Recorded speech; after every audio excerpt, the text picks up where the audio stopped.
Let's take a moment of silence for this adaptive accessory joystick because I'm going to do what I've done since I was a child and I'm going to take it apart so we can see what makes it go inside.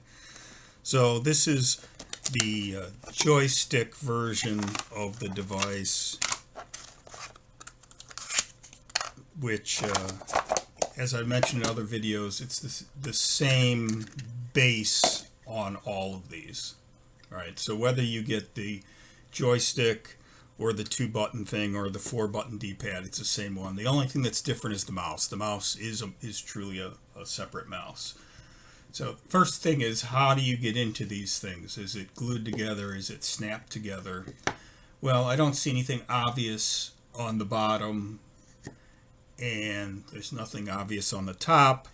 So what's the first thing you do? You rip off the feet, the little rubber feet, because 9 times out of 10, if you rip off the little rubber feet, you will see fasteners underneath. Or you hope you do, because if you do see fasteners underneath, then you have a much easier way of getting in there. Of course, one of them decided not to pop out cleanly. So taking a look at this, well, that is a very, very small little fastener there. Now, fortunately, I maintain a huge array of security bits to open up a huge array of different things. Well, I thought to myself, oh, I'm so smart. I've got this set of stuff. Well, guess what? None of them work. So take a look, and I'm like, well, it looks like it's a Torx. It's just a tiny, tiny, tiny Torx. And of course it is. So fortunately, I have a T3 Torx driver. This is very small, but that is the size that you're going to need to take this little guy apart. So here's screw number 1, screw number 2. This is the first time I've taken it apart, so the excitement will be for both of us. Screw number 3. This one, the little rubber stayed on, and I wonder if I can get in there or not. Let me check. Or is that here? I'm going to have to get my little poker. See if there's, yeah. Just kind of peel off that adhesive a little bit. Ooh, this one's very tough.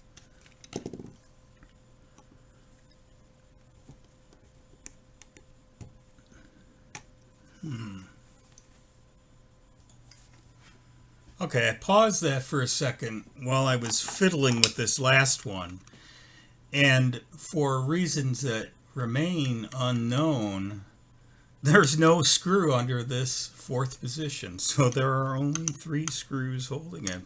So I've been sitting here scraping at it and no luck. So let's see if I can get some grip on this somewhere. And I had it going a second ago. I don't want to use that. I'm going to be slightly destructive because this is that missing 4th screw has kind of made me angry. Okay, there we go. I popped it open.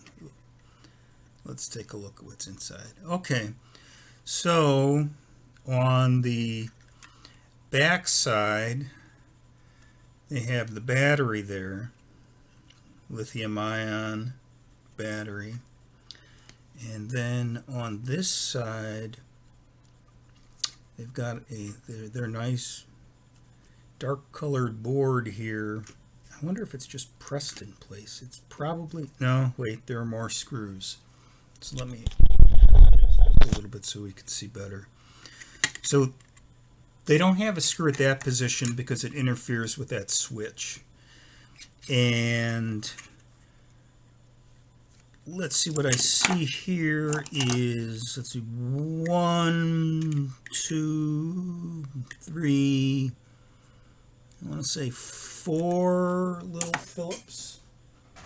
So let me get my little Phillips driver, because Lord knows we wouldn't want to be consistent with our fasteners. These are, again, self-tapping. 1, 2, 3. I'm taking this apart mainly because I want to see their buttons, because the buttons are the part that I have been most unimpressed by. Oh, come on. Knocking my camera out of the way. And of course I still have this thing powered on, which probably not the best ideas, but oh well. So that is all of those. Okay, so I have 3 little silver screws that I took off the back with a Torx 3, and then I have 4 Phillips screws. This is a 1.5 mil, and then that is allowing me to take this apart. So there's the overlay. So it's a combination of a rubber gaskety feeling thing bonded to this plastic plate, and then on here you've got these little buttons that are just part of the board. So that is not looking, I don't really know how long those little guys are going to last. And the feel of them obviously is not all that great. There is a programming port here of some sort, some magic there. So that's interesting. So what I think I'm going to do, ooh, and there's a little label here, confidential. Ooh, maybe I shouldn't post this on Facebook or YouTube.